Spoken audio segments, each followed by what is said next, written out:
Chapter 10. The Guardian of the Gate. It was some time before the Cowardly Lion awakened, for he had lain among the poppies a long while, breathing in their deadly fragrance. But when he did open his eyes and roll off the truck, he was very glad to find himself still alive. "I ran as fast as I could," he said, sitting down and yawning, "but the flowers were too strong for me. How did you get me out?" Then they told him of the field mice, and how they had generously saved him from death, and the Cowardly Lion laughed and said, "I have always thought myself very big and terrible, yet such small things as flowers came near to killing me, and such small animals as mice have saved my life. How strange it all is.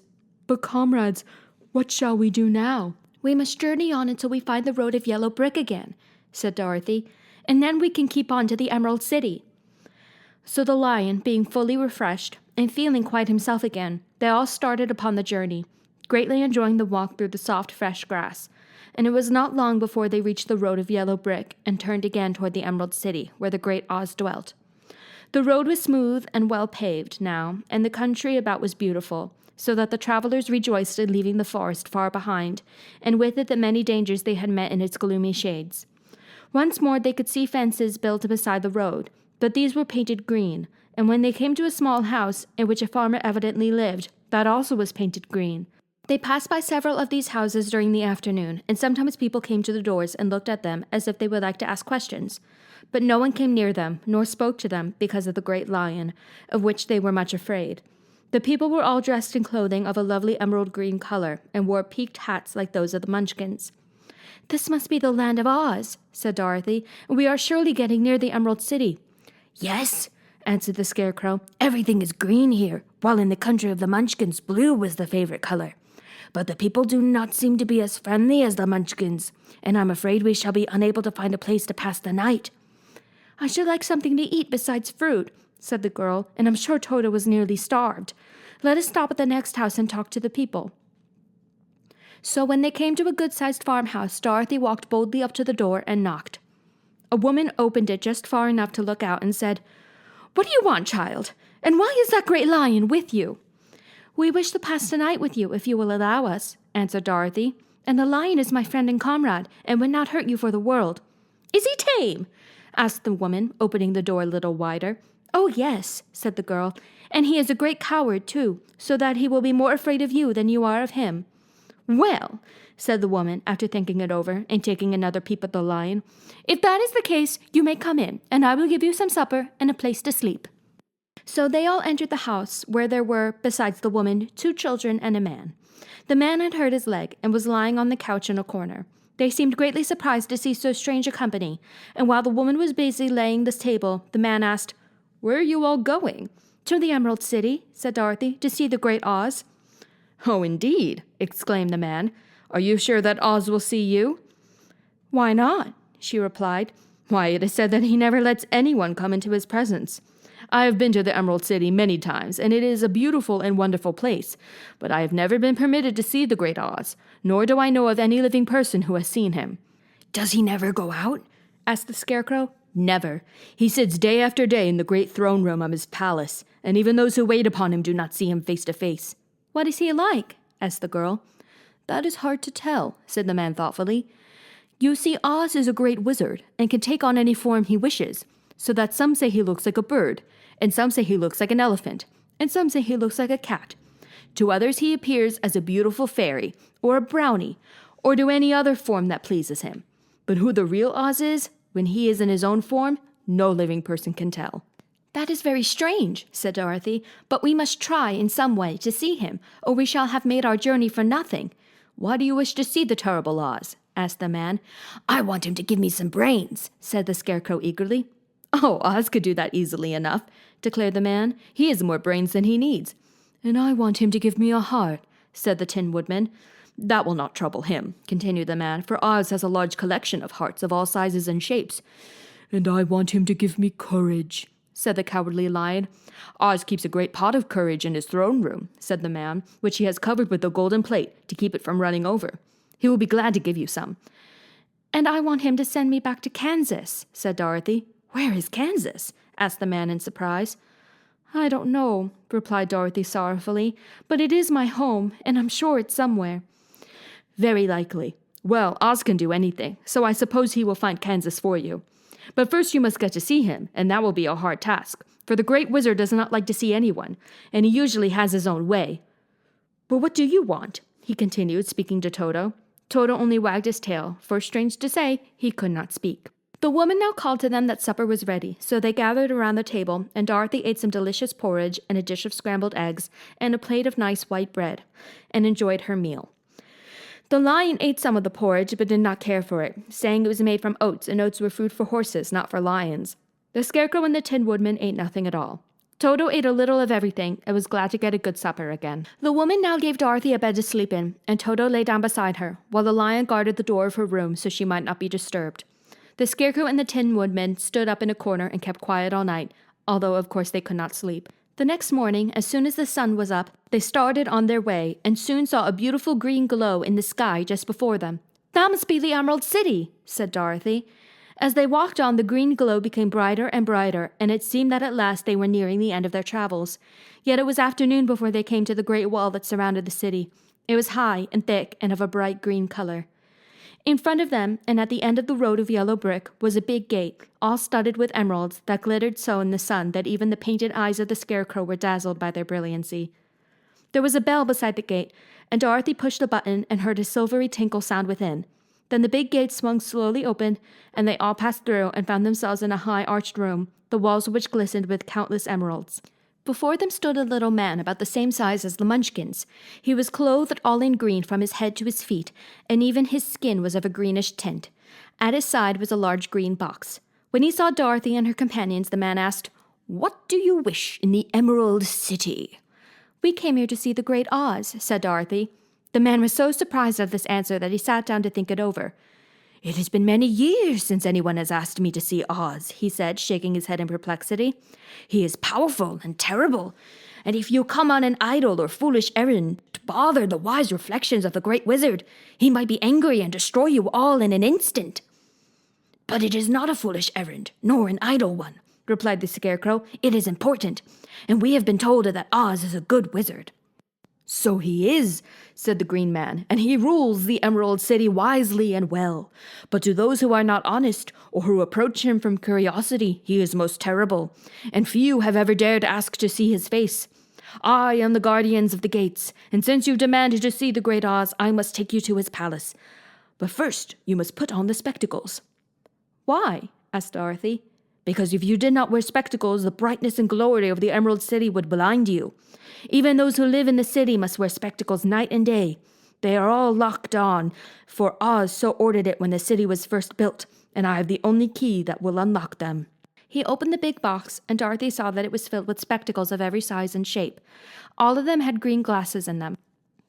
The guardian of the gates found a pair that would just fit Dorothy and put them over her eyes.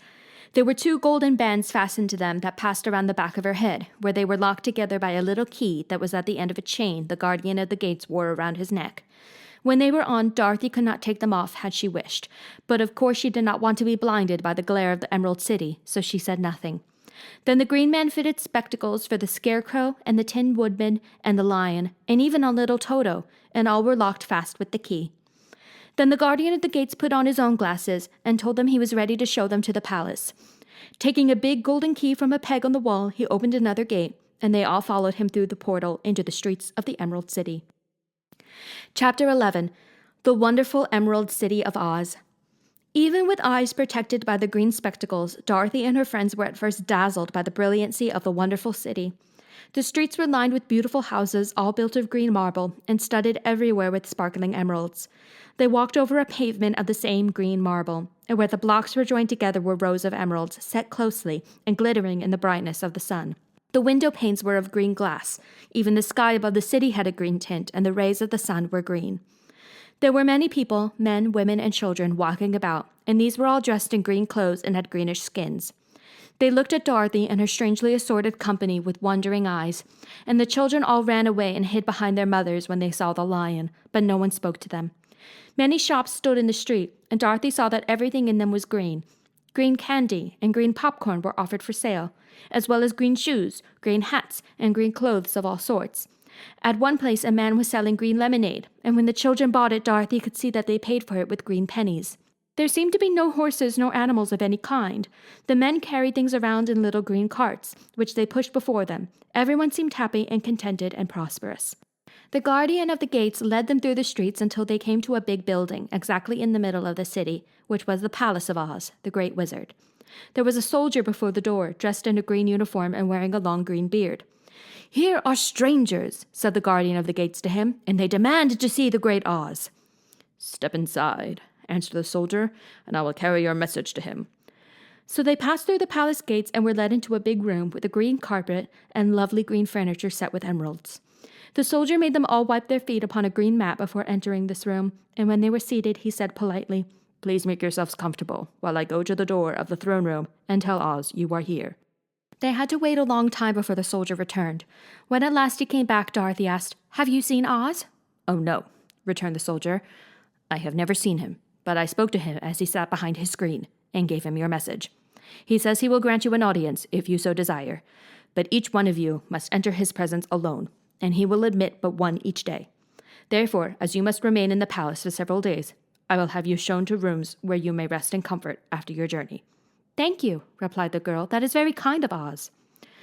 The soldier now blew upon a green whistle, and at once a young girl, dressed in a pretty green silk gown, entered the room. She had lovely green hair and green eyes, and she bowed low before Dorothy as she said, "Follow me, and I will show you your room." So Dorothy said goodbye to all her friends except Toto, and taking the dog in her arms, followed the green girl through 7 passages and up 3 flights of stairs until they came to a room at the front of the palace.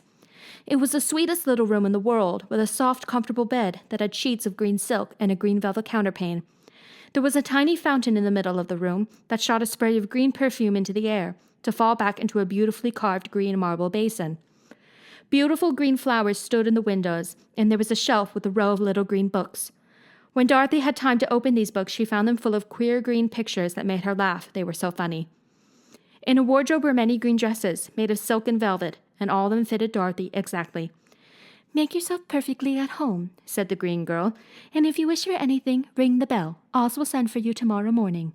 She left Dorothy alone and went back to the others. These she also led to rooms, and each one of them found himself lodged in a very pleasant part of the palace. Of course, this politeness was wasted on the Scarecrow, for when he found himself alone in his room, he stood stupidly in one spot, just within the doorway, to wait till morning. It would not rest him to lie down, and he could not close his eyes, so he remained all night staring at a little spider which was weaving its web in a corner of the room, just as if it were not one of the most wonderful rooms in the world. The Tin Woodman lay down on his bed from force of habit, for he remembered when he was made of flesh, but not being able to sleep, he passed the night moving his joints up and down to make sure they kept in good working order. The Lion would have preferred a bed of dried leaves in the forest, and did not like being shut up in a room, but he had too much sense to let this worry him, so he sprang upon the bed and rolled himself up like a cat and purred himself asleep in a minute. The next morning after breakfast, the Green Maiden came to fetch Dorothy, and she dressed her in one of the prettiest gowns, made of green brocaded satin. Dorothy put on a green silk apron and tied a green ribbon around Toto's neck, and they started for the throne room of the Great Oz. First they came to a great hall in which were many ladies and gentlemen of the court, all dressed in rich costumes. These people had nothing to do but talk to each other, but they always came to wait outside the throne room every morning, although they were never permitted to see Oz. As Dorothy entered, they looked at her curiously, and one of them whispered, "Are you really going to look upon the face of Oz the Terrible?" "Of course," answered the girl, "if he will see me." "Oh, he will see you," said the soldier who had taken her message to the wizard, "although he does not like to have people ask to see him. Indeed, at first he was angry, and said I should send you back where you came from. Then he asked me what you looked like, and when I mentioned your silver shoes, he was very much interested. At last I told him about the mark upon your forehead, and he decided he would admit you to his presence." Just then a bell rang, and the green girl said to Dorothy, "That is the signal. You must go into the throne room alone." She opened a little door, and Dorothy walked boldly through and found herself in a wonderful place. It was a big round room with a high arched roof, and the walls and ceiling and floor were covered with large emeralds set closely together. In the center of the roof was a great light, as bright as the sun, which made the emeralds sparkle in a wonderful manner. But what interested Dorothy most was the big throne of green marble that stood in the middle of the room. It was shaped like a chair and sparkled with gems, as did everything else. In the center of the chair was an enormous head, without body to support it or any arms or legs whatever. There was no hair upon this head, but it had eyes and nose and mouth, and was bigger than the head of the biggest giant. As Dorothy gazed upon this in wonder and fear, the eyes turned slowly and looked at her sharply and steadily. Then the mouth moved, and Dorothy heard a voice say, I am Oz, the great and terrible. Who are you, and why do you seek me? It was not such an awful voice as she had expected to come from the big head, so she took courage and answered, I am Dorothy, the small and meek. I have come to you for help. The eyes looked at her thoughtfully for a full minute, then said the voice, Where did you get the silver shoes? I got them from the Wicked Witch of the East, when my house fell on her and killed her, she replied. Where did you get the mark upon your forehead? Continued the voice. That is where the Good Witch of the North kissed me when she bade me goodbye and sent me to you, said the girl. Again the eyes looked at her sharply, and they saw she was telling the truth. Then Oz asked, What do you wish me to do? Send me back to Kansas, where my Aunt Em and Uncle Henry are, she answered earnestly. I don't like your country, although it is so beautiful, and I am sure Aunt Em will be dreadfully worried over my being away so long. The eyes winked 3 times, and then they turned up to the ceiling and down to the floor, and rolled around so queerly that they seemed to see every part of the room. And at last they looked at Dorothy again. Why should I do this for you? Asked Oz. Because you are strong, and I am weak. Because you are a great wizard, and I am only a helpless little girl, she answered. But you were strong enough to kill the Wicked Witch of the East, said Oz. That just happened, returned Dorothy simply. I could not help it. Well, said the head, I will give you my answer. You have no right to expect me to send you back to Kansas unless you do something for me in return. In this country, everyone must pay for everything he gets. If you wish me to use my magic power to send you home again, you must do something for me first. Help me, and I will help you. What must I do? Asked the girl. Kill the Wicked Witch of the West, answered Oz. But I cannot, exclaimed Dorothy, greatly surprised. You killed the Witch of the East, and you wear the silver shoes, which bear a powerful charm. There is now but one Wicked Witch left in all this land, and when you can tell me she is dead, I will send you back to Kansas. But not before. The little girl began to weep, she was so much disappointed, and the eyes winked again and looked upon her anxiously, as if the great Oz felt that she could help him if she would. I never killed anything willingly, she sobbed. And even if I wanted to, how could I kill the Wicked Witch? If you, who are great and terrible, cannot kill her yourself, how do you expect me to do it? I do not know, said the head, but that is my answer. And until the Wicked Witch dies, you will not see your uncle and aunt again. Remember that the witch is wicked, tremendously wicked, and ought to be killed. Now go, and do not ask to see me again until you have done your task. Sorrowfully, Dorothy left the throne room and went back where the Lion and the Scarecrow and the Tin Woodman were waiting to hear what Oz had said to her. There is no hope for me, she said sadly, for Oz will not send me home until I have killed the Wicked Witch of the West, and that I can never do. Her friends were sorry, but could do nothing to help her, so she went to her own room and lay down on the bed and cried herself to sleep. The next morning, the soldier with the green whiskers came to the Scarecrow and said, Come with me, for Oz has sent for you. So the Scarecrow followed him and was admitted into the great throne room, where he saw, sitting in the emerald throne, a most lovely lady. She was dressed in green silk gauze and wore upon her flowing green locks a crown of jewels. Growing from her shoulders were wings, gorgeous in color, and so light that they fluttered if the slightest breath of air reached them. When the Scarecrow had bowed, as prettily as his straw stuffing would let him, before this beautiful creature, she looked upon him sweetly and said, I am Oz, the great and terrible. Who are you, and why do you seek me? Now the Scarecrow, who had expected to see the great head Dorothy had told him of, was much astonished, but he answered her bravely, I am only a scarecrow, stuffed with straw. Therefore I have no brains. And I come to you praying that you will put brains in my head instead of straw, so that I may become as much a man as any other in your dominions. Why should I do this for you? Asked the lady. Because you are wise and powerful, and no one else can help me, answered the Scarecrow. I never grant favors without some return, said Oz, but this much I will promise.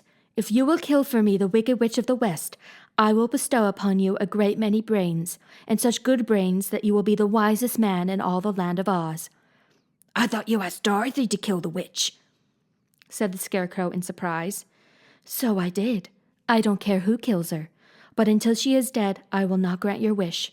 Now go, and do not seek me again until you have earned the brains you so greatly desire." The Scarecrow went sorrowfully back to his friend and told him what Oz had said, and Dorothy was surprised to find that the Great Wizard was not a head as she had seen him, but a lovely lady. "All the same," said the Scarecrow, "she needs a heart as much as the Tin Woodman." On the next morning, the soldier with the green whiskers came to the Tin Woodman and said, "Oz has sent for you. Follow me." So the Tin Woodman followed him and came to the great throne room. He did not know whether he would find Oz a lovely lady or a head, but he hoped it would be the lovely lady. "For," he said to himself, "if it is the head, I am sure I shall not be given a heart, since a head has no heart of its own, and therefore cannot feel for me. But if it is the lovely lady, I shall beg hard for a heart, for all ladies are themselves said to be kindly-hearted." But when the Woodman entered the great throne room, he saw neither the head nor the lady, for Oz had taken the shape of a most terrible beast. It was nearly as big as an elephant, and the green throne seemed hardly strong enough to hold its weight. The beast had a head like that of a rhinoceros, only there were 5 eyes in its face. There were 5 long arms growing out of its body, and it also had 5 long slim legs. Thick woolly hair covered every part of it, and a more dreadful-looking monster could not be imagined. It was fortunate that Tin Woodman had no heart at that moment, for it would have beat loud and fast from terror. But being only tin, the Woodman was not at all afraid, although he was much disappointed. "I am Oz, the great and terrible," spake the beast in a voice that was one great roar. "Who are you, and why do you seek me?" "I am a woodman and made of tin, therefore I have no heart, and cannot love. I pray you to give me a heart, that I may be as other men are." "Why should I do this?" demanded the beast. "Because I ask it, and you alone can grant my request," answered the Woodman. Oz gave a low growl at this, but said gruffly, "If you indeed desire a heart, you must earn it." "How?" asked the Woodman. "Help Dorothy to kill the Wicked Witch of the West," replied the beast. "When the witch is dead, come to me, and I will then give you the biggest and kindest and most loving heart in all the land of Oz." So the Tin Woodman was forced to return sorrowfully to his friends and tell them of the terrible beast he had seen. They all wondered greatly at the many forms the Great Wizard could take upon himself, and the Lion said, "If he is a beast, when I go to see him, I shall roar my loudest, and so frighten him that he will grant all I ask. And if he is the lovely lady, I shall pretend to spring upon her, and so compel her to do my bidding. And if he is the great head, he will be at my mercy, for I will roll this head all about the room until he promises to give us what we desire. So be of good cheer, my friends, for all will yet be well." The next morning, the soldier with the green whiskers led the Lion to the great throne room and bade him enter the presence of Oz. The Lion at once passed through the door, and glancing around saw, to his surprise, that before the throne was a ball of fire, so fierce and glowing he could scarcely bear to gaze upon it. His first thought was that Oz had by accident caught on fire and was burning up, but when he tried to go nearer, the heat was so intense that it singed his whiskers, and he crept back tremblingly to a spot nearer the door. Then a low, quiet voice came from the ball of fire, and these were the words it spoke. "I am Oz, the great and terrible. Who are you, and why do you seek me?" And the Lion answered, "I am a cowardly lion, afraid of everything. I come to you to beg that you give me courage, so that in reality I may become the king of beasts, as men call me." "Why should I give you courage?" demanded Oz. "Because of all wizards you are the greatest, and alone have power to grant my request," answered the Lion. The ball of fire burned fiercely for a time, and the voice said, "Bring me proof that the wicked witch is dead, and that moment I will give you courage. But so long as the witch lives, you must remain a coward." The Lion was angry at this speech, but could say nothing in reply. And while he stood silently gazing at the ball of fire, it became so furiously hot that he turned tail and rushed from the room. He was glad to find his friends waiting for him, and told them of his terrible interview with the wizard. "What shall we do now?" asked Dorothy sadly. "There is only one thing we can do," returned the Lion, "and that is to go to the land of the Winkies, seek out the wicked witch, and destroy her." "But suppose we cannot," said the girl. "Then I shall never have courage," declared the Lion. "And I shall never have brains," added the Scarecrow. "And I shall never have a heart," spoke the Tin Woodman. "And I shall never see Aunt Em and Uncle Henry," said Dorothy, beginning to cry. "Be careful," cried the green girl. the tears will fall in your green silk gown and spot it. So Dorothy dried her eyes and said, I suppose we must try it, but I am sure I do not want to kill anybody, even to see Aunt Em again. I will go with you, but I'm too much of a coward to kill the witch, said the Lion.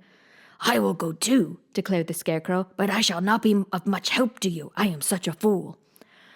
I haven't the heart to harm even a witch, remarked the Tin Woodman, but if you go, I certainly shall go with you. Therefore it was decided to start upon their journey the next morning, and the woodman sharpened his axe on a green grindstone and had all his joints properly oiled.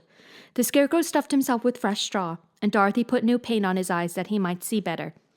The green girl, who was very kind to them, filled Dorothy's basket with good things to eat, and fastened a little bell around Toto's neck with a green ribbon.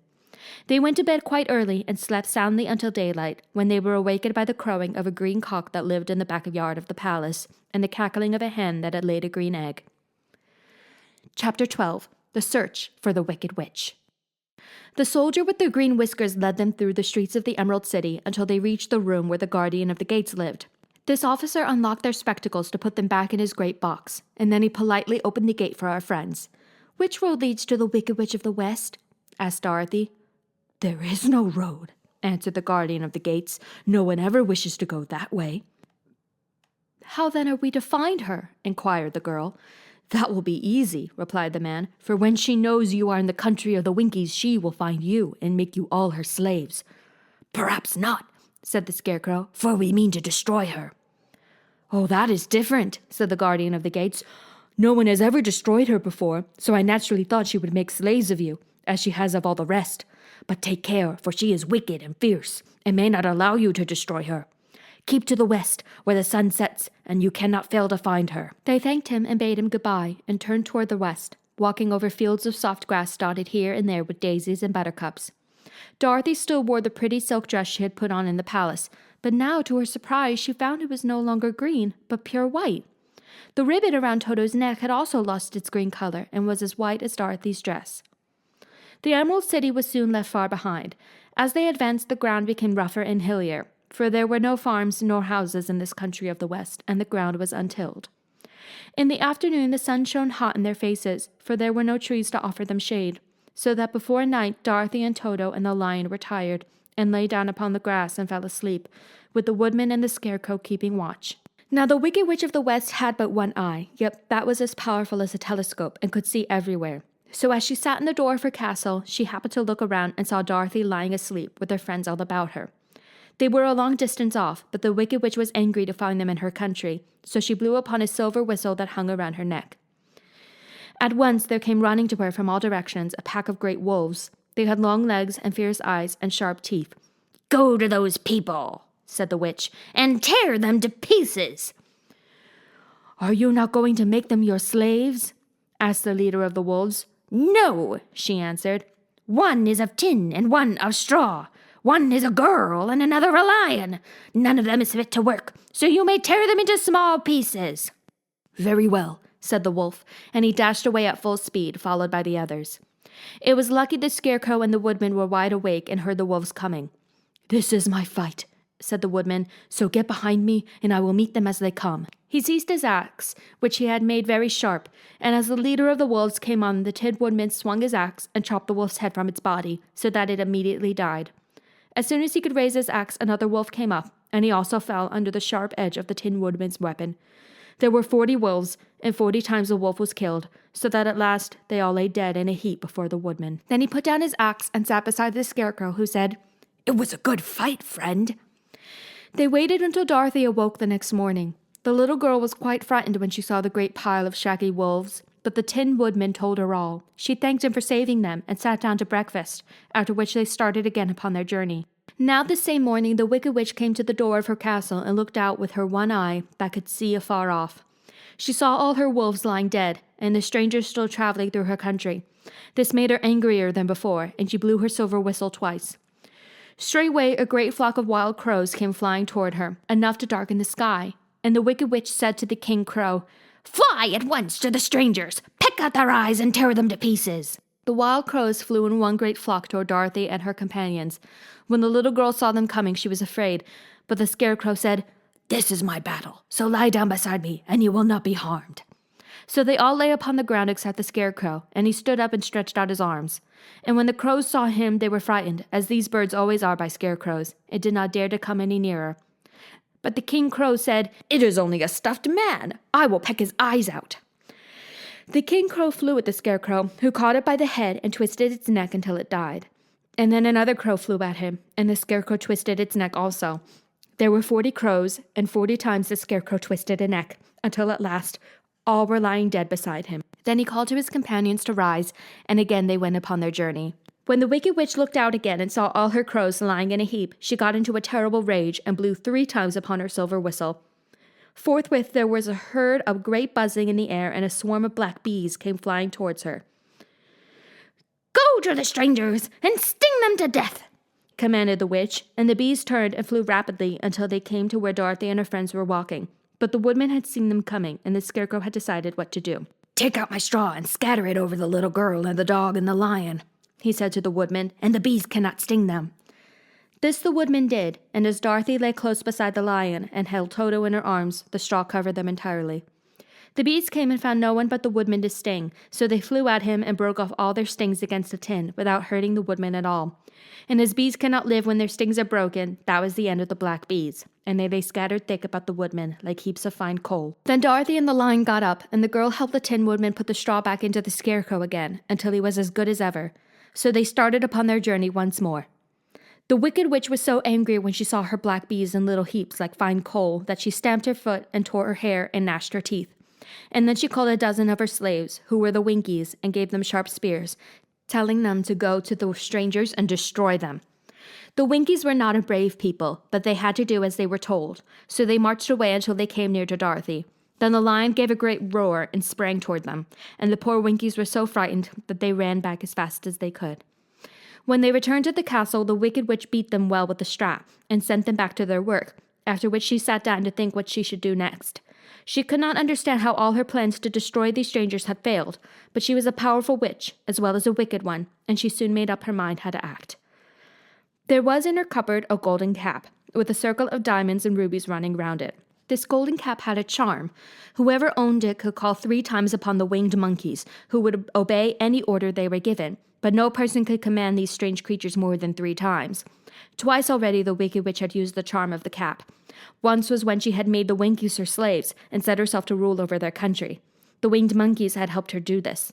The second time was when she had fought against the great Oz himself and driven him out of the land of the West. The winged monkeys had also helped her in doing this. Only once more could she use this golden cap, for which reason she did not like to do until all her powers were exhausted. But now that her fierce wolves and her wild crows and her stinging bees were gone, and her slaves had been scared away by the cowardly lion, she saw there was only one way left to destroy Dorothy and her friends. So the Wicked Witch took the golden cap from her cupboard and placed it upon her head. Then she stood upon her left foot and said slowly, "Epe, pepe, kake." Next she stood upon her right foot and said, "Hilo, holo, hello." After this she stood upon both feet and cried in a loud voice, "Zizzy, Susie, Zick!" Now the charm began to work. The sky was darkened, and a low rumbling sound was heard in the air. There was a rushing of many wings, a great chattering and laughing, and the sun came out of the dark sky to show the Wicked Witch surrounded by a crowd of monkeys, each with a pair of immense and powerful wings on his shoulders. One, much bigger than the others, seemed to be their leader. He flew close to the witch and said, "You have called us for the 3rd and last time. What do you command?" "Go to the strangers who are within my land and destroy them all except the lion," said the Wicked Witch. "Bring that beast to me, for I have a mind to harness him like a horse and make him work." "Your commands shall be obeyed," said the leader, and then, with a great deal of chattering and noise, the winged monkeys flew away to the place where Dorothy and her friends were walking. Some of the monkeys seized the Tin Woodman and carried him through the air until they were over a country thickly covered with sharp rocks. Here they dropped the poor woodman, who fell a great distance to the rocks, where he lay so battered and dented that he could neither move nor groan. Others of the monkeys caught the Scarecrow, and with their long fingers pulled all the straw out of his clothes and head. They made his hat and boots and clothes into a small bundle and threw it into the top branches of a tall tree. The remaining monkeys threw pieces of stout rope around the lion and wound many coils about his body and head and legs until he was unable to bite or scratch or struggle in any way. Then they lifted him up and flew away with him to the witch's castle, where he was placed in a small yard with a high iron fence around it, so that he could not escape. But Dorothy they did not harm at all. She stood with Toto in her arms, watching the sad fate of her comrades and thinking it would soon be her turn. The leader of the winged monkeys flew up to her, his long hairy arms stretched out and his ugly face grinning terribly. But he saw the mark of the good witch's kiss upon her forehead and stopped short, motioning the others not to touch her. "We dare not harm this little girl," he said to them, "for she is protected by the power of good, and that is greater than the power of evil. All we could do is to carry her to the castle of the wicked witch and leave her there." So carefully and gently they lifted Dorothy in their arms and carried her swiftly through the air until they came to the castle, where they set her down upon the front doorstep. Then the leader said to the witch, "We have obeyed you as far as we were able. The Tin Woodman and the Scarecrow are destroyed, and the lion is tied up in your yard. The little girl we dare not harm, nor the dog she carries in her arms. Your power over our band is now ended, and you will never see us again." Then all the winged monkeys, with much laughing and chattering and noise, flew into the air and were soon out of sight. The wicked witch was both surprised and worried when she saw the mark on Dorothy's forehead, for she knew well that neither the winged monkeys nor she herself dare hurt the girl in any way. She looked down at Dorothy's feet, and seeing the silver shoes, began to tremble with fear, for she knew what a powerful charm belonged to them. At first the witch was tempted to run away from Dorothy, but she happened to look into the child's eyes and saw how simple the soul behind them was, and that the little girl did not know of the wonderful power the silver shoes gave her. So the wicked witch laughed to herself and thought, "I can still make her my slave, for she does not know how to use her power." Then she said to Dorothy, harshly and severely, "Come with me, and see that you mind everything I tell you. For if you do not, I will make an end of you, as I did of the Tin Woodman and the Scarecrow." Dorothy followed her through many of the beautiful rooms in her castle until they came to the kitchen, where the witch bade her clean the pots and kettles and sweep the floor and keep the fire fed with wood. Dorothy went to work meekly, with her mind made up to work as hard as she could, for she was glad the wicked witch had decided not to kill her. With Dorothy hard at work, the witch thought she would go into the courtyard and harness the cowardly lion like a horse. It would amuse her, she was sure, to make him draw her chariot whenever she wished to go to drive. But as she opened the gate, the lion gave a loud roar and bounded at her so fiercely that the witch was afraid and ran out and shut the gate again. "If I cannot harness you," said the witch to the lion, speaking through the bars of the gate, "I could starve you. You shall have nothing to eat until you do as I wish." So after that she took no food to the imprisoned lion. But every day she came to the gate at noon and asked, "Are you ready to be harnessed like a horse?" And the lion would answer, "No. If you come into this yard, I will bite you." The reason the lion did not have to do as the witch wished was that every night, while the woman was asleep, Dorothy carried him food from the cupboard. After he had eaten, he would lie down on his bed of straw, and Dorothy would lie beside him and put her head on his soft, shaggy mane, while they talked of their troubles and tried to plan some way to escape. But they could find no way to get out of the castle, for it was constantly guarded by the yellow wingies, who were the slaves of the wicked witch, and too afraid of her not to do as she told them. The girl had to work hard during the day, and often the witch threatened to beat her with the same old umbrella she always carried in her hand. But in truth, she did not dare to strike Dorothy, because of the mark upon her forehead. The child did not know this, and was full of fear for herself and Toto. Once the witch struck Toto a blow with her umbrella, and the brave little dog flew at her and bit her leg in return. The witch did not bleed where she was bitten, for she was so wicked that the blood in her had dried up many years before. Dorothy's life became very sad as she grew to understand that it would be harder than ever to get back to Kansas and Aunt Em again. Sometimes she would cry bitterly for hours, with Toto sitting at her feet and looking into her face, whining dismally to show how sorry he was for his little mistress. Toto did not really care whether he was in Kansas or the Land of Oz, so long as Dorothy was with him. But he knew the little girl was unhappy, and that made him unhappy too. Now the wicked witch had a great longing to have for her own the silver shoes which the girl always wore. Her bees and her crows and her wolves were lying in heaps and drying up. She had used up all the power of the golden cap. But if she could only get hold of the silver shoes, they would give her more power than all the other things she had lost. She watched Dorothy carefully to see if she ever took off her shoes, thinking she might steal them. But the child was so proud of her pretty shoes that she never took them off, except at night and when she took her bath. The witch was too much afraid of the dark to dare go in Dorothy's room at night to take the shoes, and her dread of water was greater than her fear of the dark, so she never came near when Dorothy was bathing. Indeed, the old witch never touched water, nor ever let water touch her in any way. But the wicked creature was very cunning, and she finally thought of a trick that would give her what she wanted. She placed a bar of iron in the middle of the kitchen floor, and then by her magic arts made the iron invisible to human eyes. so that when Dorothy walked across the room, she stumbled over the bar, not being able to see it, and fell at full length.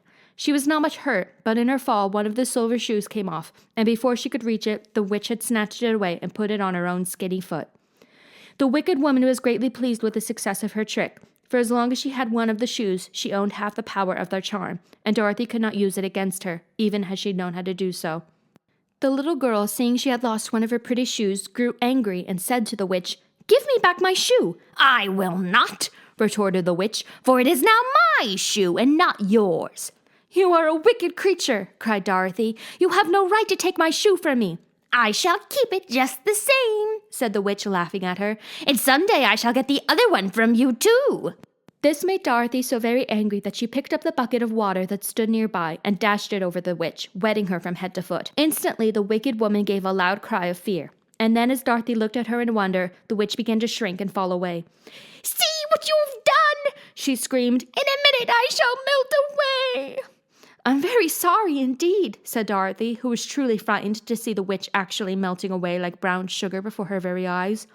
"Didn't you know water would be the end of me?" asked the witch in a wailing, despairing voice. "Of course not," answered Dorothy. "How should I?" "Well, in a minute I shall be all melted, and you will have the castle to yourself. I have been wicked in my day, but I never thought a little girl like you would ever be able to melt me and end my wicked deeds. Look out! Here I go!" With these words, the witch fell down in a brown, melted, shapeless mass and began to spread over the clean boards of the kitchen floor. Seeing that she had really melted away to nothing, Dorothy drew another bucket of water and threw it over the mess. She then swept it all out the door. After picking out the silver shoe, which was all that was left of the old woman, she cleaned and dried it with a cloth and put it on her foot again. Then, being at last free to do as she chose, she ran out to the courtyard to tell the lion that the Wicked Witch of the West had come to an end, and that they were no longer prisoners in a strange land.